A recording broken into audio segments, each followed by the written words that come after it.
जय हिंद मेरे प्यारे दोस्तों। आज है 21 अक्टूबर 2024 और आज के जितने भी महत्वपूर्ण करंट अफेयर्स होंगी और स्टैटिक जीके बनेंगे वो सभी हम इस वीडियो में डिस्कस करेंगे। मेरे प्यारे दोस्तों, आपको कुछ महत्वपूर्ण प्रश्न स्क्रीन पर दिख रहा होगा अभी कि पबना चित्र क्या है, इसे क्यों लगाया गया है अंतर्राष्ट्रीय हवाई अड्डे पर, न्यूनतम समर्थन मूल्य क्या है और कौन कौन सी फसलों पर सरकार के द्वारा न्यूनतम समर्थन मूल्य बढ़ाया गया है, सरकार ने 14वां महारत्न कंपनी किसे घोषित किया है। तो ऐसे सभी प्रश्नों को हम इस वीडियो में डिस्कस करने वाले हैं। तो आइए शुरू करते हैं आज का महत्वपूर्ण current affairs with static GK. तो पहला प्रश्न है, पुलिस स्मृति दिवस कब मनाया जाता है? पुलिस स्मृति दिवस मनाया जाता है 21 अक्टूबर को। अब यह क्या है पुलिस स्मृति दिवस? तो देखो, 21 अक्टूबर 1959 को लद्दाख के हॉट स्प्रिंग क्षेत्र में सशस्त्र चीनी टुकड़े के द्वारा घात लगाकर किए गए हमले में पुलिसों के 10 वीर जवानों ने अपने प्राण की आहुति दे दी थी। उन्हीं को समर्पित करने के लिए यह पुलिस स्मृति दिवस 21 अक्टूबर को मनाया जाता है। तो क्यों मनाया जाता है 21 अक्टूबर को पुलिस स्मृति दिवस? तो दोस्तों, चीनी टुकड़ियों के द्वारा घात लगाकर हमला किया गया था जिसमें 10 वीर जवानों ने अपने प्राणों की आहुति दे दी थी। इस कारण से 21 अक्टूबर को मनाया जाता है पुलिस स्मृति दिवस। अब देखो, अक्टूबर महीने में अब तक कौन कौन से महत्वपूर्ण दिवस मनाए गए हैं। तो अंतर्राष्ट्रीय वृद्धजन दिवस 1 अक्टूबर, विश्व शाकाहारी दिवस 1 अक्टूबर, अंतर्राष्ट्रीय कॉफी दिवस 1 अक्टूबर, अंतर्राष्ट्रीय अहिंसा दिवस 2 अक्टूबर, विश्व आवास दिवस 2 अक्टूबर, विश्व प्रकृति दिवस 3 अक्टूबर को मनाया जाता है, विश्व पशु दिवस 4 अक्टूबर, राष्ट्रीय डॉल्फिन दिवस 5 अक्टूबर, विश्व शिक्षक दिवस 5 अक्टूबर, विश्व अंतरिक्ष सप्ताह 2024 4 से 10 अक्टूबर, विश्व कपास दिवस 7 अक्टूबर, भारतीय वायुसेना दिवस 8 अक्टूबर को मनाया जाता है, विश्व डाक दिवस 9 अक्टूबर, भारतीय विदेश सेवा दिवस 9 अक्टूबर, राष्ट्रीय डाक दिवस 10 अक्टूबर, विश्व मानसिक स्वास्थ्य दिवस 10 अक्टूबर, अंतर्राष्ट्रीय बालिका दिवस 11 अक्टूबर, विश्व गठिया दिवस कब मनाया जाता है? तो 12 अक्टूबर को मनाया जाता है, विश्व मानक दिवस 14 अक्टूबर को मनाया जाता है, विश्व छात्र दिवस 15 अक्टूबर को। अच्छा दोस्तों, विश्व छात्र दिवस 15 अक्टूबर को क्यों मनाया जाता है ये आप बता दो कमेंट बॉक्स में। अंतर्राष्ट्रीय ग्रामीण महिला दिवस 15 अक्टूबर, वर्ल्ड एनेस्थीसिया डे 16 अक्टूबर, अंतर्राष्ट्रीय गरीबी उन्मूलन दिवस 17 अक्टूबर, अंतर्राष्ट्रीय अभिधम दिवस मनाया जाता है 17 अक्टूबर को। मेरे प्यारे दोस्तों, विश्व रजनोवृत्ति दिवस 18 अक्टूबर, विश्व सांख्यिकी दिवस 20 अक्टूबर और राष्ट्रीय सांख्यिकी दिवस 29 जून को मनाया जाता है। अगला प्रश्न है, हाल ही में किस राज्य में काटी बिहू त्योहार मनाया गया है? तो असम में मनाया गया है काटी बिहू त्योहार। काटी बिहू त्योहार कहाँ मनाया गया है? असम में मनाया गया है। अब देखो दोस्तों, आपने बिहू त्योहार के बारे में तो सुना होगा, अब ये काटी बिहू क्या है? तो देखो दोस्तों, बिहू साल में 3 बार मनाया जाता है। असम में बिहू साल में 3 बार मनाया जाता है और यह फसल कटाई फसल त्योहार है दोस्तों। बिहू अप्रैल में जो मनाया जाता है उसे बोहगा बिहू कहते हैं, अक्टूबर में जो मनाया जाता है उसे काटी बिहू कहते हैं और जनवरी में जो मनाया जाता है उसे माघ बिहू कहते हैं। तो मेरे प्यारे दोस्तों याद रखना, अप्रैल में जो असम में बिहू त्योहार मनाया जाता है उसे क्या कहते हैं? बोहाग बिहू। अक्टूबर में जो मनाया जाता है वो काटी बिहू कहलाता है। जनवरी में जो मनाया जाता है उसे माघ बिहू कहते हैं। अब देखो दोस्तों, गुवाहाटी के कामाख्या देवी मंदिर में अबुबाची मेला आयोजित किया जाता है। असम के गुवाहाटी के कामाख्या देवी मंदिर में अबुबाची मेला त्योहार आयोजित किया जाता है। देहिंग पटकाई त्योहार भी असम में ही मनाया जाता है। देखो, चाय महोत्सव कहाँ मनाया जाता है? असम में। दुनिया की चाय की राजधानी के रूप में हम जानते हैं जोरहट को और केंद्रीय चाय अनुसंधान संस्थान जो है ये जोरहट में ही है। तो यहाँ से आपने एक और प्रश्न सीखा कि दुनिया की चाय की राजधानी के रूप में किस शहर को जानते हैं?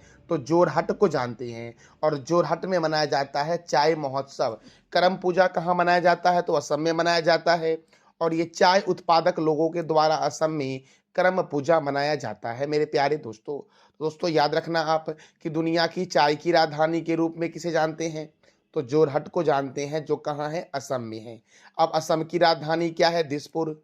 असम के गवर्नर कौन है, लक्ष्मण प्रसाद आचार्य। असम के मुख्यमंत्री कौन है, हेमंत बिस्वा शर्मा। असम में राज्यसभा सीट 7 है और लोकसभा सीट 14 है। मानस राष्ट्रीय उद्यान, नमेरी राष्ट्रीय उद्यान, औरंग राष्ट्रीय उद्यान। पहले औरंग राष्ट्रीय उद्यान का नाम था राजीव गांधी औरंग राष्ट्रीय उद्यान, और अब नाम हो गया है औरंग राष्ट्रीय उद्यान। चक्रशिला वन्यजीव अभ्यारण्य, नामबोर वन्यजीव अभ्यारण्य, देहिंग पटकाई राष्ट्रीय उद्यान, पोबा वन्यजीव अभ्यारण्य, रायमोना राष्ट्रीय उद्यान और काजीरंगा राष्ट्रीय उद्यान असम में है। काजीरंगा राष्ट्रीय उद्यान से एक और प्रश्न बनता है कि काजीरंगा राष्ट्रीय उद्यान दोस्तों ये किस लिए प्रसिद्ध है, तो ये एक सींग वाला गेंडा के लिए प्रसिद्ध है। काजीरंगा राष्ट्रीय उद्यान याद रखना। अच्छा मेरे प्यारे दोस्तों, असम का मुख्य त्योहार कौन सा है, बिहू। अच्छा अक्टूबर में जो बिहू त्योहार मनाया जाता है उसका नाम क्या है, काटी बिहू। अच्छा दोस्तों, जनवरी में जो बिहू त्योहार मनाया जाता है उसे किस नाम से जानते हैं, तो दोस्तों ये बता दो आप कमेंट बॉक्स में। देखो असम में ही दुनिया भारत में प्राचीन तेल क्षेत्र मिला था, और ये प्राचीन तेल क्षेत्र डिगबोई में मिला था। देखो दोस्तों, असम के झील को देखते हैं, हफलौंग झील, चडुम्बी झील, दिघाली पुखरी झील, शिवसागर झील, तमरंगा झील, डिगबोई झील, दीपोर बिल और सोनबिल असम में है। विश्व का सबसे छोटा नदी द्वीप उमानंदा है, और विश्व का सबसे बड़ा नदी द्वीप कौन सा दोस्तों है, तो ये असम में ही है, बस उसका नाम आपको बताना है कमेंट बॉक्स में मेरे प्यारे दोस्तों। दोस्तों हमारा अगला प्रश्न है, राष्ट्रीय किशोर कुमार पुरस्कार 2023 से किसे सम्मानित किया गया है। राष्ट्रीय किशोर कुमार पुरस्कार 2023 से किसे सम्मानित किया गया है, तो ये है राजकुमार हिरानी को सम्मानित किया गया है राष्ट्रीय किशोर कुमार पुरस्कार 2023 से। दोस्तों देखो, अमर कौशिक जो है ये स्त्री 2 के निर्देशक हैं। बिंदु विनोद चोपड़ा जो है ये 12th फेल के निर्देशक है दोस्तों। और संदीप रेड्डी बंगा जो हैं ये किस मूवी के निर्देशक हैं, इन्हें कई अवार्ड भी मिल चुका है संदीप रेड्डी बंगा को। तो ये आप बता दो दोस्तों कि संदीप रेड्डी बंगा जो है ये किस किस मूवी के डायरेक्टर है संदीप रेड्डी बंगा, इसका जवाब दे दो आप कमेंट बॉक्स में। मेरे प्यारे दोस्तों, हाल ही में किसे 2024 का मानवतावादी पुरस्कार दिया गया है। हाल ही में किसे किसे 2024 का मानवतावादी पुरस्कार दिया गया है, तो मोहन जी को दिया गया है 2024 का मानवतावादी पुरस्कार। इसका राइट आंसर हो जाएगा बी दोस्तों। और आपको इमेज में भी दिख रहे होंगे दोस्तों कि मोहन जी को दिया गया है 2024 का मानवतावादी पुरस्कार, मेरे प्यारे लाल एवं लालियों। मेरे प्यारे दोस्तों, अगला प्रश्न है, भारत की पहली आत्मनिर्भर इंडोर वायु गुणवत्ता निगरानी सुविधा। भारत की पहली आत्मनिर्भर इंडोर वायु गुणवत्ता निगरानी सुविधा पवना चित्र, क्या नाम है, पवना चित्र किस हवाई अड्डे पर लगाई गई है। भारत की पहली आत्मनिर्भर इंडोर वायु गुणवत्ता निगरानी सुविधा पवना चित्र किस हवाई अड्डे पर लगाई गई है, तो तिरुवनंतपुरम अंतर्राष्ट्रीय हवाई अड्डे पर लगाई गई है। इसका राइट आंसर हो जाएगा दोस्तों सी। और पवना चित्र क्या है, तो आप समझ ही गए होंगे कि ये है इंडोर वायु गुणवत्ता निगरानी सुविधा दोस्तों। और ये भारत की पहली आत्मनिर्भर इंडोर वायु गुणवत्ता निगरानी सुविधा है, जिसका नाम क्या दिया गया है, पवना चित्र। मेरे प्यारे दोस्तों, क्या नाम दिया गया है, पवना चित्र। और ये लगाया गया कहाँ है, तो तिरुवनंतपुरम अंतर्राष्ट्रीय हवाई अड्डे पर दोस्तों। अब देखो दोस्तों, भारत के जितने भी महत्वपूर्ण हवाई अड्डे हैं उसको एक बार हम रिवीजन कर लेते हैं, क्योंकि यह एग्जाम के लिए बहुत ही महत्वपूर्ण है। जैसे कि ये तो आपको पता ही होगा कि इंदिरा गांधी अंतर्राष्ट्रीय हवाई अड्डा कहाँ है, नई दिल्ली में। छत्रपति शिवाजी अंतर्राष्ट्रीय हवाई अड्डा कहाँ है, मुंबई में। नेताजी सुभाष चंद्र बोस अंतर्राष्ट्रीय हवाई अड्डा कोलकाता में है। अन्ना अंतर्राष्ट्रीय हवाई अड्डा चेन्नई में है। बाबा साहब अंबेडकर अंतर्राष्ट्रीय हवाई अड्डा नागपुर में है। सरदार वल्लभ भाई पटेल अंतर्राष्ट्रीय हवाई अड्डा अहमदाबाद में है। गोपीनाथ बारदोली अंतर्राष्ट्रीय हवाई अड्डा कहाँ है, तो गुवाहाटी में है दोस्तों। चौधरी चरण सिंह अंतर्राष्ट्रीय हवाई अड्डा लखनऊ में है। लाल बहादुर शास्त्री अंतर्राष्ट्रीय हवाई अड्डा वाराणसी में है। महर्षि वाल्मीकि अंतर्राष्ट्रीय हवाई अड्डा अयोध्या में है। गुरु रामदास जी अंतर्राष्ट्रीय हवाई अड्डा अमृतसर में है। कलिकट अंतर्राष्ट्रीय हवाई अड्डा कोझिकोड में है। शेख अल आलम अंतर्राष्ट्रीय हवाई अड्डा श्रीनगर में है। राजीव गांधी अंतर्राष्ट्रीय हवाई अड्डा कहाँ है, तो हैदराबाद में है मेरे प्यारे दोस्तों। अब देखो, वीर सावरकर अंतर्राष्ट्रीय हवाई अड्डा कहाँ है, तो पोर्ट ब्लेयर में है। केम्पेगौड़ा अंतर्राष्ट्रीय हवाई अड्डा बेंगलुरु में है। राजा भोज अंतर्राष्ट्रीय हवाई अड्डा भोपाल में है। और देवी अहिल्याबाई होलकर अंतर्राष्ट्रीय हवाई अड्डा कहाँ है, तो इंदौर में है मेरे प्यारे दोस्तों। अच्छा दोस्तों, आप बता दो कमेंट बॉक्स में कि महर्षि वाल्मीकि अंतर्राष्ट्रीय हवाई अड्डा कहाँ है। इसका जवाब दे दो आप कमेंट बॉक्स में। अगला प्रश्न है, केंद्र सरकार ने रबी की फसलों पर न्यूनतम समर्थन मूल्य अर्थात एमएसपी बढ़ाया है और 2025 से 26 सीजन के लिए गेहूं का एमएसपी क्या है। केंद्र सरकार ने रबी की फसलों का न्यूनतम समर्थन मूल्य बढ़ा दिया है और 2025 से 26 सीजन के लिए जो गेहूं का न्यूनतम समर्थन मूल्य अर्थात एमएसपी है, ये क्या है, तो 2425 है दोस्तों। क्या है, 2425। अब मेरे प्यारे दोस्तों देखो, रबी फसलों की नई एमएसपी दर देख लो। गेहूं की जो दर हो गई वो हो गई 2425, जौ की हो गई 1980, चना का हो गया 5650, मसूर का हो गया 6700, सरसों और तिलहन का हो गया 5950 दोस्तों, और कुसुम का कितना हो गया, तो 5940 दोस्तों। तो ये रबी फसलों की एमएसपी की नई दर है मेरे प्यारे लाल एवं लालियों।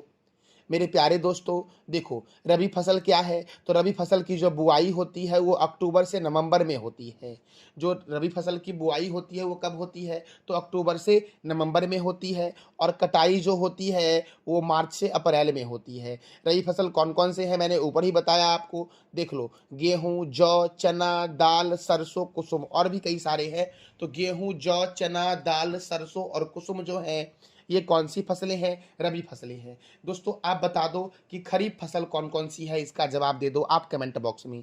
अब देखो, न्यूनतम समर्थन मूल्य क्या है, एमएसपी क्या है, तो एक फसल के लिए एमएसपी वह मूल्य है जिस पर सरकार को उस फसल को किसानों से खरीदती है। मैंने क्या बोला, एक फसल के लिए एमएसपी वह मूल्य है जिस पर सरकार उस फसल को किसानों से खरीदता है। सरकार क्या करता है, तो उस फसल को किसानों से खरीदता है, यही एमएसपी है। और एमएसपी तय करने से क्या होता है, तो किसानों को नुकसान नहीं होता है, जो उसकी लागत होती है वो निकल जाए, जिस कारण से एमएसपी की मूल्य दोस्तों जारी की जाती है। तो आप ये भी समझ गए होंगे कि न्यूनतम समर्थन मूल्य क्या है, रबी फसल क्या है, और कौन कौन सी रबी फसलों पर एमएसपी बढ़ाई गई है, तो मैंने सभी आपको बता दिया। देखो, सरकार कुल 23 फसलों, खरीफ और रबी फसल मिलाकर एमएसपी की घोषणा करती है। अर्थात सरकार कुल कितने फसलों पर एमएसपी की घोषणा करती है, 23 फसलों पर, खरीफ और रबी फसल दोनों मिला करके। और वर्तमान में केंद्रीय कृषि मंत्री कौन है,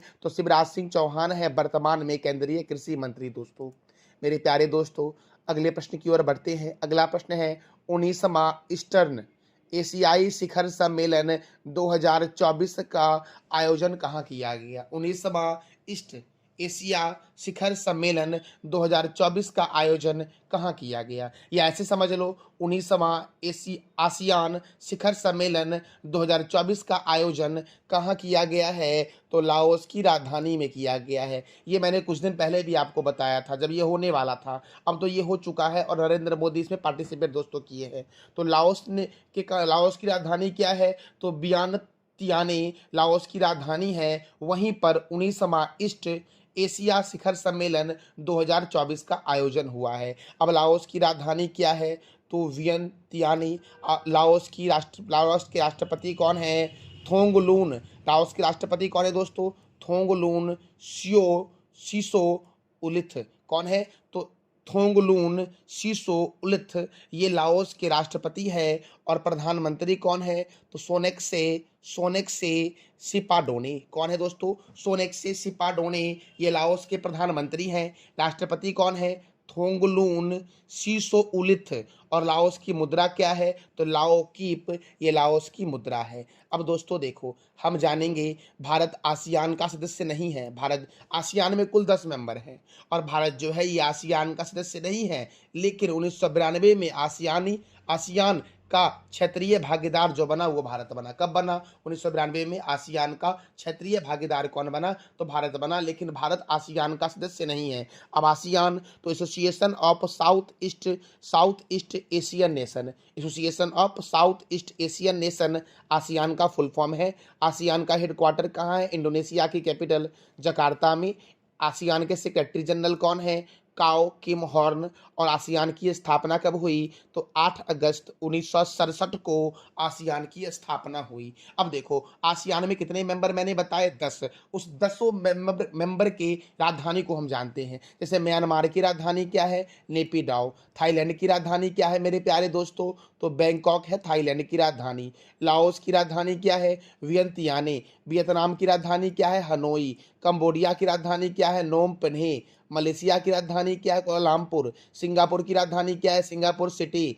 इंडोनेशिया की राजधानी क्या है? जकार्ता। बुरनोई की राजधानी क्या है? तो बंदरसेरी बेगवान, ये बुरनई की राजधानी है। और फिलीपींस की राजधानी क्या है? मनीला। और मनीला में ही अंतर्राष्ट्रीय चावल अनुसंधान संस्थान है। तो मेरे प्यारे दोस्तों आसियान में मैंने 10 मेंबर आपको बताए और उस 10 मेंबर की राजधानी क्या है वो भी मैंने बताया, जो आपके एग्जाम के लिए बहुत ही महत्वपूर्ण है। तो 19वां आसियान शिखर सम्मेलन कहाँ हुआ है? लाओस में हुआ है। प्रधानमंत्री मोदी जी भी इसमें पार्टिसिपेट किए हैं।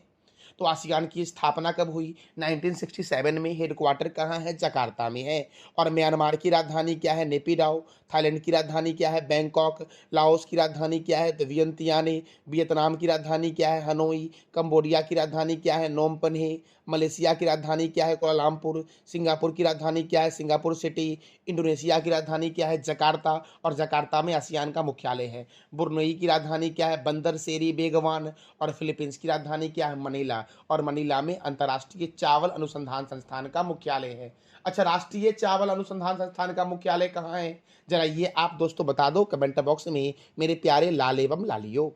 मेरे प्यारे दोस्तों भारत सरकार ने हिंदुस्तान एरोनॉटिक्स लिमिटेड, भारत सरकार ने हिंदुस्तान एरोनॉटिक्स लिमिटेड को अक्टूबर 2024 में किस रत्न का दर्जा दिया है? भारत सरकार ने हिंदुस्तान एरोनॉटिक्स लिमिटेड को अक्टूबर 2024 में किस रत्न का दर्जा दिया है? तो महारत्न का दर्जा दिया है। किसका दर्जा दिया है? महारत्न का। किसको दिया है? HAL को।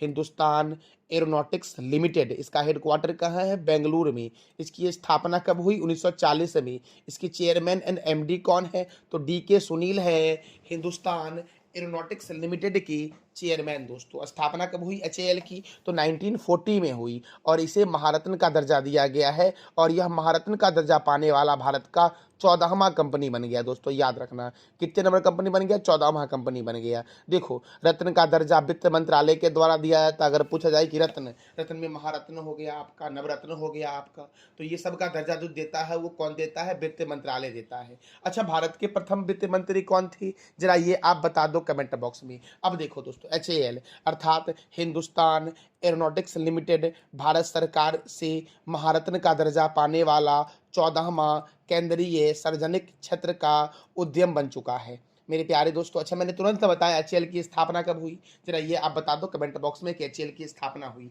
कब। अगर मैं पूछूं आपसे कि भारत में नवरत्न कंपनियों का दर्जा कब शुरू किया गया? 1997 में शुरू किया गया। देश में महारत्न कंपनियों का दर्जा कब शुरू किया गया? 2009 में। नवरत्न का दर्जा शुरू किया गया 1997 में। और महारत्न का दर्जा शुरू कब किया गया? तो दोस्तों 2009 में शुरू किया गया। और महारत्न का दर्जा उसी कंपनी को दिया जाएगा जिसे नवरत्न का दर्जा प्राप्त है। ये भी याद रखना मेरे प्यारे दोस्तों। अब देखो मेरे प्यारे दोस्तों, तो महारत्न कंपनियों के नामों की सूची देख लेते हैं। भारत हैवी इलेक्ट्रॉनिक्स लिमिटेड, इसकी स्थापना कब हुई? 1956 में हुई। भारत पेट्रोलियम कॉरपोरेशन लिमिटेड की स्थापना कब हुई? 1952 में। कोल इंडिया लिमिटेड की स्थापना कब हुई? 1975 में। गेल इंडिया लिमिटेड की स्थापना कब हुई? 1984 में। हिंदुस्तान पेट्रोलियम कॉरपोरेशन लिमिटेड की स्थापना कब हुई? 1974 में। इंडियन ऑयल कॉरपोरेशन की स्थापना कब हुई? 1959 में। NTPC लिमिटेड की स्थापना कब हुई? तो 1975 में हुई। और ये सभी महारत्न कंपनियां हैं। महारत्न कंपनी कितने हैं? 14 है दोस्तों। पूछ लेगा आपसे एग्जाम में कि निम्नलिखित में से कौन सा महारत्न कंपनी नहीं है, या किसे सबसे पहले महारत्न कंपनियों के नाम में सूची में शामिल किया गया था? तो भारत हैवी इलेक्ट्रॉनिक्स लिमिटेड को शामिल किया गया था मेरे प्यारे दोस्तों। दोस्तों अब देखो 8वां कंपनी कौन है? तो तेल एवं प्राकृतिक गैस निगम लिमिटेड।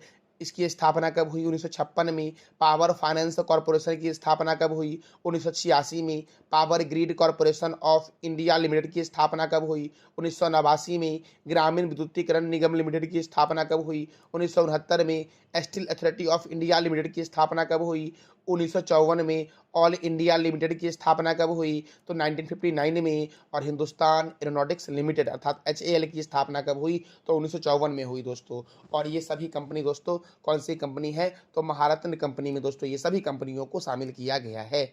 अब देखो दोस्तों, देखो नवरत्न की सूची में 18 कंपनी को शामिल किया गया है, और नवरत्न की सूची में शामिल होने वाला 18वां कंपनी कौन है? तो housing and urban development corporation limited. Navratna की सूची में शामिल होने वाला 18वां कंपनी कौन सा है? तो housing and urban development corporation दोस्तों।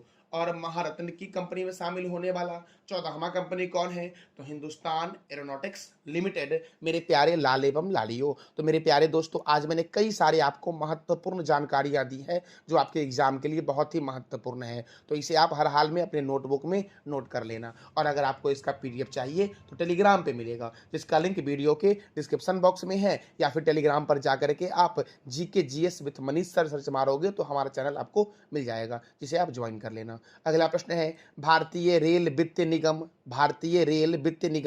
IRFC के चेयरमैन एवं प्रबंधक निर्देशक कौन बने हैं? भारतीय रेल वित्त निगम जिसकी स्थापना हुई थी 12 दिसंबर 1986 को। कब हुई थी भारतीय रेल वित्त निगम की स्थापना? तो 12 दिसंबर 1986 को हुई थी। और भारतीय रेल वित्त निगम के चेयरमैन एवं प्रबंधक निर्देशक कौन बने हैं? तो मनोज कुमार दुबे बने हैं। इसका आंसर क्या हो जाएगा? ए दोस्तों। अच्छा, रेलवे बोर्ड के अध्यक्ष कौन है? तो सतीश कुमार है रेलवे बोर्ड के अध्यक्ष और CEO। इससे पहले थी जया वर्मा सिन्हा। जया वर्मा सिन्हा से भी दोस्तों महत्वपूर्ण प्रश्न बनेगा आपका कि भारत की पहली महिला रेलवे बोर्ड की अध्यक्ष और CEO कौन थी? तो जया वर्मा सिन्हा थी। और अब उसके बाद कौन बन गए हैं? सतीश कुमार बन गए हैं दोस्तों। अगला प्रश्न है, महाराष्ट्र स्टेट स्किल यूनिवर्सिटी का नाम बदलकर क्या रखा है? महाराष्ट्र सरकार ने महाराष्ट्र स्किल यूनिवर्सिटी का नाम बदल करके क्या रखा है? तो रतन टाटा महाराष्ट्र राज्य स्किल यूनिवर्सिटी दोस्तों। महाराष्ट्र सरकार ने महाराष्ट्र स्टेट स्किल यूनिवर्सिटी का नाम बदलकर क्या रख दिया है? तो रतन टाटा महाराष्ट्र राज्य स्किल यूनिवर्सिटी मेरे प्यारे लाल एवं लालियो। दोस्तों तो मैंने आपको इतने सारे स्टैटिक बताएं, प्लस में महत्वपूर्ण करंट अफेयर्स भी बताएं जो आपके एग्जाम के लिए काफ़ी हेल्पफुल साबित होंगे।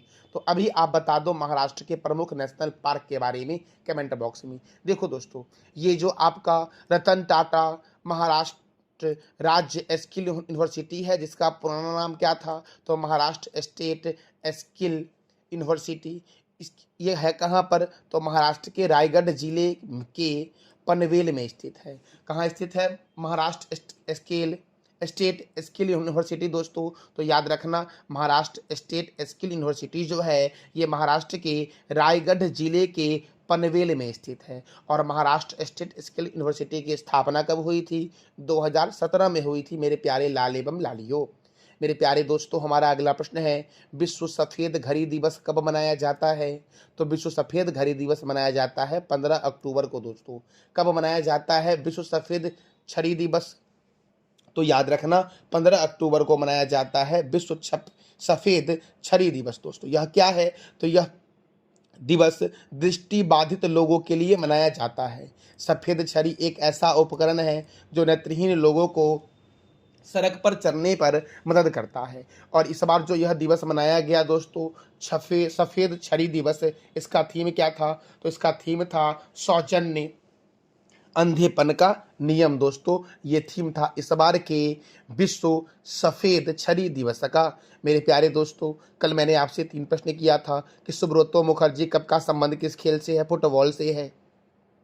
राष्ट्रीय समुद्री विज्ञान संस्थान कहाँ है? पणजी में। और नागार्जुन सागर बांध किस नदी पर है? तो कृष्णा नदी पर है दोस्तों। आज का आपका 3 प्रश्न है जिसका जवाब देना है कमेंट बॉक्स में आपको। वीर सावरकर अंतर्राष्ट्रीय हवाई अड्डा कहाँ है? 2024 का मानवतावादी पुरस्कार किसे दिया गया है? और अबू बाची मेला कहाँ आयोजित किया जाता है? किस मंदिर में आयोजित किया जाता है? वो मंदिर कहाँ है? इस तीनों प्रश्न का जवाब देना है कमेंट बॉक्स में आपको दोस्तों। ये था हमारा आज का महत्वपूर्ण current affairs with static GK. जानकारी अच्छी लगी तो चैनल को लाइक करें, शेयर करें और सब्सक्राइब करें। थैंक यू सो मच मेरे प्यारे लाल एवं लालियों।